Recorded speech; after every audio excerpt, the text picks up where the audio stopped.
घर घर जले हैं अवध में पिया, आज लौटे अयोध्या में रघुवर सिया। 14 बरस का वनवास पूरा करके जब भगवान राम अयोध्या लौटे थे तो वहां की प्रजा ने घी के दीपक जलाकर स्वागत किया। और अब तो 500 बरस बाद भगवान का वनवास खत्म हो रहा है, अवध में राम आ रहे हैं। नमस्कार, मैं हूं रोहित सिंह सावल। ऐसा पहली बार हुआ है जब किसी मंदिर का इंतजार पूरा देश बरसों से कर रहा था और इस ऐतिहासिक अवसर पर हम खड़े हैं उसी राम मंदिर के परिसर में जो 23 जनवरी से आप सभी के लिए खुल रहा है। लेकिन उससे पहले हमारे साथ कीजिए राम मंदिर के दिव्य दर्शन।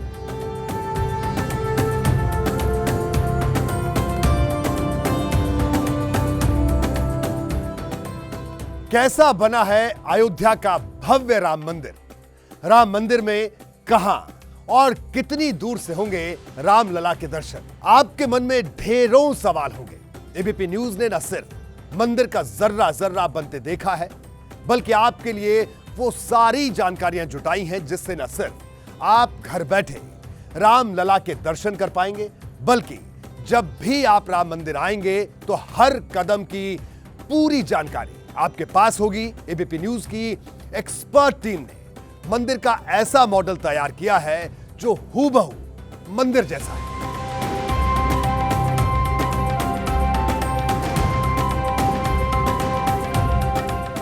यह मंदिर का सिंह द्वार है, जहां से आप रामलला विराजमान के दर्शन के लिए मंदिर में प्रवेश करेंगे। यह अद्भुत संयोग है कि मंदिर का यह सिंह द्वार और गर्भगृह वही बना है जहां कभी राजा विक्रमादित्य के बनाए मंदिर का था।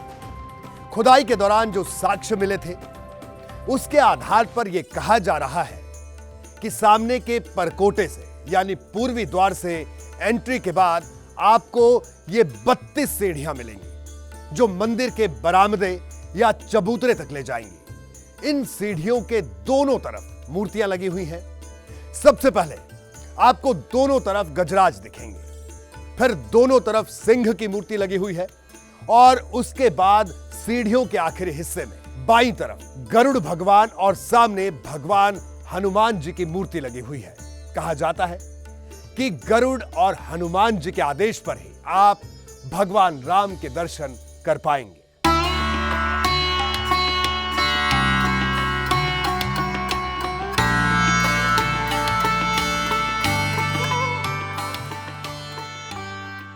यह अद्भुत संयोग है कि मंदिर का यह सिंह द्वार और गर्भगृह वही बना है जहां कभी विक्रमादित्य के बनाए मंदिर का था। सिर्फ ये मूर्तियां ही नहीं, पूरा मंदिर राजस्थान के भरतपुर में वंशी पहाड़पुर के सैंडस्टोन से तैयार किया गया है। इन पर नक्काशी चमकती भी है और सॉफ्टनेस के कारण जल्दी भी होती है। इसी खासियत की वजह से पूरे देश में इस पत्थर को चुना गया।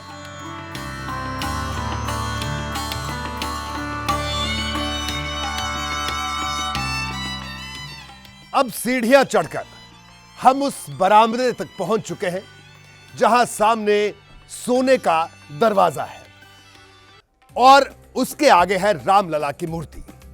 शास्त्रों के हिसाब से मंदिर जब बनता है तो निर्माण ऐसा होता है कि सामने से सीधे भक्त को भगवान के दर्शन हो। यहां भी आप इस मुख्य द्वार से ही सीधे रामलला के दर्शन कर पाएंगे। आपको इसके वास्तुकला के बारे में भी बता दें।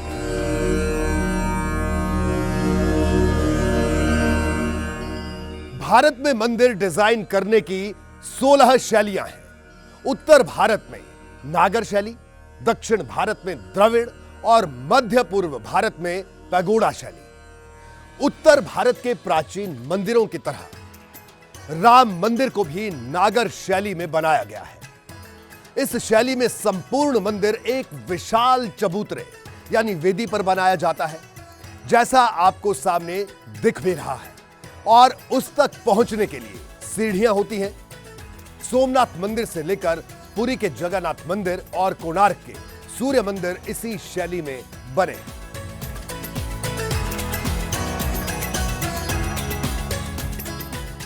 मंदिर में प्रवेश से पहले सोने से मढ़े इस दरवाजे की कहानी आपको बताते हैं। महाराष्ट्र के चंद्रपुर से आई सागौन की लकड़ी से यह दरवाजा बना है। पहले दरवाजे पर नक्काशी की गई और फिर कॉपर प्लेट चढ़ाकर मोल्डिंग तैयार की गई। फिर इन दरवाजों को दिल्ली भेजकर वहां इन पर सोना मढ़ा गया है। इन दरवाजों पर हाथी, कमल दल, झरोखे जैसे डिजाइन और ज्यादा इनको भव्य बनाते हैं। हिंदू धर्म में शुभ के जो भी प्रतीक होते हैं उन चिन्हों को दरवाजों पर उकेरा गया है। प्रवेश द्वार पर लगा दरवाजा, यह दरवाजा 14 फुट ऊंचाई का है और ऐसे कुल 14 दरवाजे पूरे मंदिर में लगे हैं। चलिए अब मंदिर में प्रवेश करते हैं।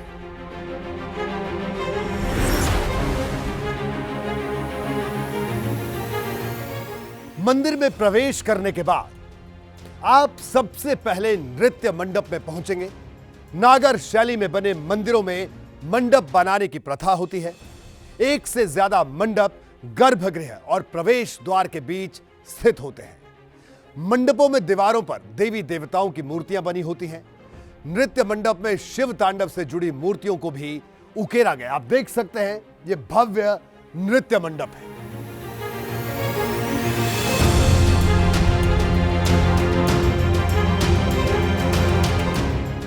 खंभे पर बनाई गई इन मूर्तियों में से एक को बनाने में 12 से 15 दिन का वक्त लगा। एक खंभे पर ऐसी 16 मूर्तियां बनाई गई हैं। आप हर मंडप को उनकी खंभों पर बनी मूर्तियों के हिसाब से भी पहचान पाएंगे।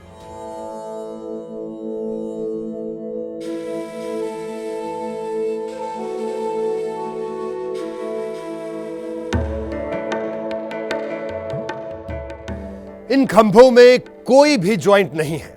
इन खंभों पर आइक्रोनोग्राफी यानी पत्थरों पर मूर्तियां उकेरने का काम और कार्विंग यहीं पर किया गया है। मंदिर में कुल 390 पिलर हैं, जिनमें 170 पिलर ग्राउंड फ्लोर पर है। प्राण प्रतिष्ठा के समय तक 70 खंभों पर नक्काशी का काम पूरा हो चुका है। जहां से श्रद्धालु गुजरेंगे उन सभी खंभों पर नक्काशी पूरी की जा चुकी है।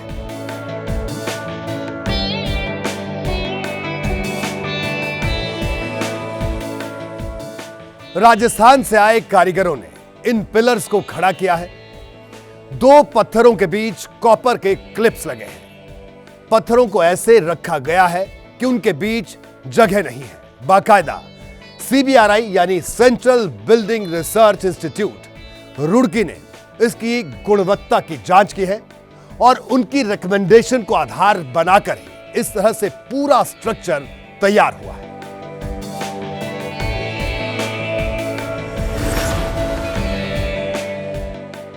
नृत्य मंडप से आगे बढ़ते हैं तो रंग मंडप आता है। यह भगवान गणेश की मूर्तियां यहां पर दीवारों पर उकेरी गई हैं। एक खंबे को बनाने के लिए एक ही टीम लगती है, जिनका काम मूर्तियों का आउटलेयर बनाना, श्रृंगार करना और फिर फिनिशिंग टच देना होता है।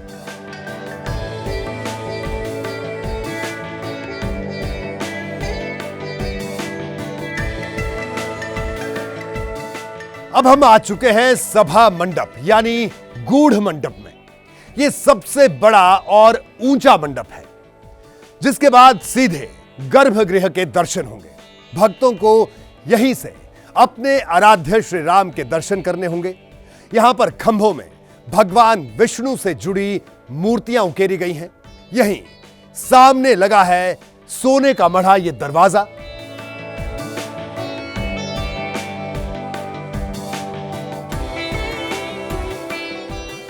मंडप होते हुए हम आ गए हैं मंदिर के गर्भगृह में। यहीं पर रामलला विराजमान होंगे। अभी हमने AI तकनीक के जरिए प्रभु श्री राम की प्रतीकात्मक मूर्ति लगाई है, जिसे आप देख सकते हैं। इस वर्चुअल गर्भगृह में जो मूल मंदिर के गर्भगृह की हूबहू है, इसी तरह से रामलला को सोने के सिंहासन पर विराजमान किया जाएगा। मूर्ति ऐसी ही 51 इंच की होगी। बाल सुलभ इस मूर्ति में भगवान की आंख और चरण, समचरण जिसको कहते हैं, उसके दर्शन होंगे। उनके साथ ही रामलला टेंट से अस्थाई मंदिर में जिनको शिफ्ट किया गया है वो रामलला भी रहेंगे। जब भक्त यहां तक पहुंचेंगे तो गर्भगृह में रखी मूर्ति से उनकी दूरी 25 से 30 फीट की होगी, तो भक्त भगवान की आंखों को देख सके और उन्हें सर से पैर तक निहार सके। इसीलिए यह तय हुआ कि खड़ी मूर्ति बनाई जाएगी और इसी खड़ी मूर्ति की प्राण प्रतिष्ठा 22 जनवरी को होने वाली है। अब आप सोच रहे होंगे, जब नई मूर्ति की प्राण प्रतिष्ठा की जा रही है तो फिर दो मूर्तियों की मंदिर में एक साथ पूजा क्यों होगी? तो आपको बता दें कि मंदिर ट्रस्ट का यह मानना है कि अस्थाई मंदिर में जो विराजमान रामलला की मूर्ति के साथ दुनिया के करोड़ों भक्तों की भावनाएं जुड़ी हैं और देश दुनिया के कोने कोने से भक्त अपने आराध्य रामलला की मूर्ति के दर्शन करने आते हैं। ऐसी मान्यता है कि रामलला की यह मूर्ति प्रकट हुई थी, इसलिए इनकी पूजा भी साथ साथ चलती रहेगी।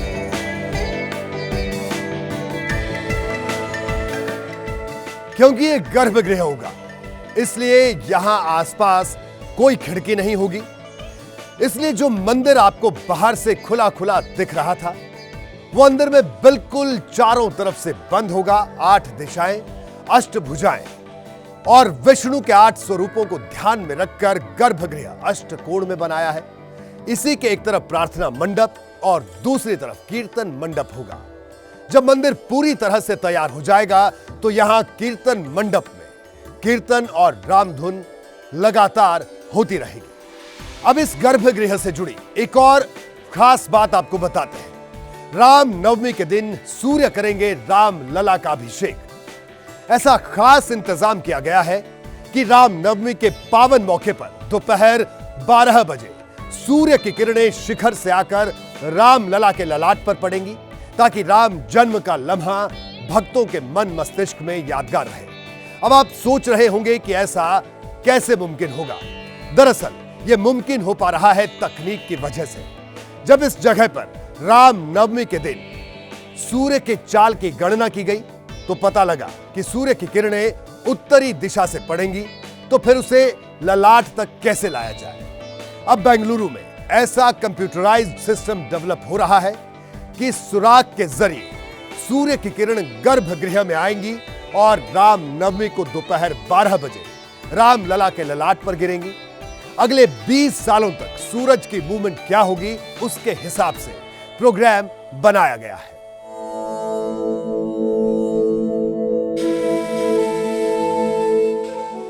यह मंदिर का दक्षिण द्वार है। गर्भगृह में दर्शन के बाद भक्त दक्षिण द्वार से नीचे उतरेंगे इन्हीं सीढ़ियों के जरिए। यहां से भक्त सीधे परकोटे में पूर्वी गेट से प्रवेश करेंगे, जो जगह मैंने आपको शुरुआत में दिखाई थी। वहीं से भक्त परकोटे में परिक्रमा करेंगे और उसी गेट से बाहर निकल जाएंगे। यह मंदिर का उत्तरी द्वार है। यहां से वीआईपी एंट्री का प्रावधान है। यह पूरा एरिया 2.7 एकड़ का है, जिसमें 57,000 स्क्वायर फीट में मंदिर बना है। अब आपको अन्नपूर्णा मंदिर के बारे में बताते हैं। पुराणों में जिस सीता रसोई का जिक्र है, लोगों की भावनाएं थी कि सीता रसोई को भी जोड़ा जाए, तो मंदिर ट्रस्ट ने तय किया कि यहां पर एक अन्नपूर्णा का मंदिर होगा, जो कि शक्ति का मंदिर माना जाएगा और यहीं से भगवान के प्रसाद की व्यवस्था होगी। जो प्रसाद बनेगा वही भगवान को भोग लगाया जाएगा।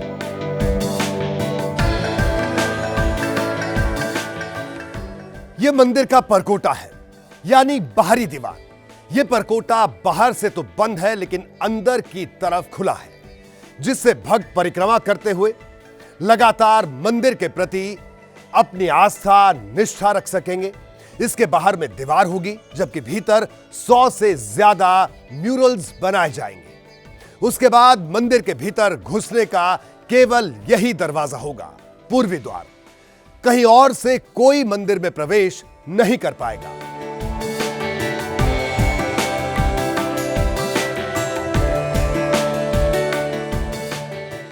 आगे बढ़ने से पहले हम आपको बता दें कि इस पूरे मंदिर में कहीं भी लोहे का इस्तेमाल नहीं किया गया है, क्योंकि लोहे की आयु होती है 90 से 100 साल।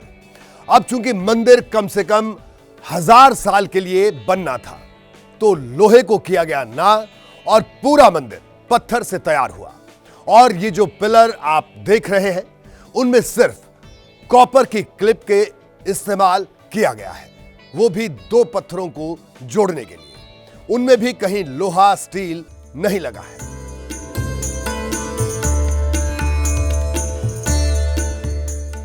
अब इस ऐतिहासिक मंदिर की नींव के बारे में भी आपको बता दें। जब यहां की मिट्टी की जांच हुई तो पाया गया कि सैकड़ों साल पहले सरयू नदी यहीं से गुजरती थी। इसलिए नींव के लिहाज से यहां की मिट्टी इतनी मजबूत नहीं है कि 1000 साल के लिए मंदिर को मजबूती दे पाए। तो तय हुआ कि यहां ऐसी मिट्टी लाई जाए जिस पर मंदिर मजबूत बने। तो हुआ यह कि 2.5 एकड़ जमीन की मिट्टी को बाहर निकाला गया और टेक्नोलॉजी के जरिए मिट्टी में सीमेंट और केमिकल मिलाकर ऐसा मिक्सचर तैयार किया गया जिसमें पत्थर जैसी गुणवत्ता हो जाए। पहले 15 मीटर की खुदाई हुई और फिर उसमें 47 लेयर मिट्टी के डाले गए, जिस पर यह भव्य मंदिर बनकर तैयार हुआ है। इस मंदिर में कोई बेसमेंट नहीं है।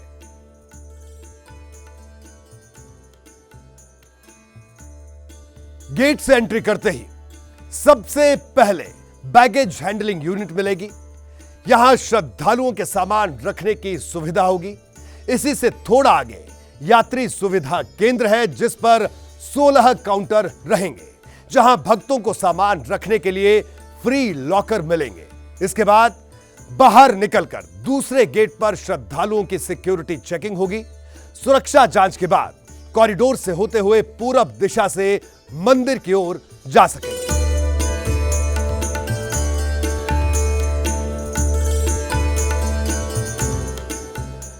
करीब 3,500 मजदूरों की मेहनत का यह नतीजा है कि 40 महीने में मंदिर का पहला फेज पूरा हो गया है। प्रथम तल पर राम दरबार सजना है। देश दुनिया के श्रद्धालुओं की उम्मीद का यह मंदिर अब आपके स्वागत के लिए तैयार है। हमने आपको राम मंदिर के वर्चुअल दर्शन करवाए।